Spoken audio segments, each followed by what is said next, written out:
শ্রীলঙ্কার বিপক্ষে প্রথম টি-20 ম্যাচের আগেই প্রস্তুত অধিনায়ক সূর্যকুমার ঘোষণা করলেন সবচেয়ে শক্তিশালী প্লেইং 11। প্রথম বলেই আক্রমণের পরিকল্পনা।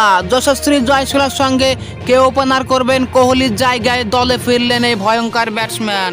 ভারত বনাম শ্রীলঙ্কা প্রথম টি-20 ম্যাচ 27 জুলাই সন্ধ্যে 7:30টায় শ্রীলঙ্কার পাল্লেকেলে স্টেডিয়ামে অনুষ্ঠিত হবে। এই সিরিজে প্রথম ম্যাচ জিততে চাইবে ভারত, তার কারণ এই ম্যাচ দিয়ে শুরু হবে গৌতম গম্ভীর কোচ এবং সূর্যা কুমারের ক্যাপ্টেন্সি। ভারত বনাম শ্রীলঙ্কা প্রথম টি-20 ম্যাচের জন্য একাদশ হলো যশস্বী জয়সওয়াল এবং শুভমান গিল ওপেনার, ঋষভ পান্থ উইকেটরক্ষক, সূর্যকুমার যাদব ক্যাপ্টেন, শিবম দুবে এবং হার্দিক পান্ডিয়া ফিনিশার, রিঙ্কু সিং, অক্ষর প্যাটেল, রবি বিষ্ণয়, আরশদীপ সিং এবং মোহাম্মদ সিরাজ। এই হলো ভারত বনাম শ্রীলঙ্কা প্রথম ম্যাচের সম্ভাব্য একাদশ।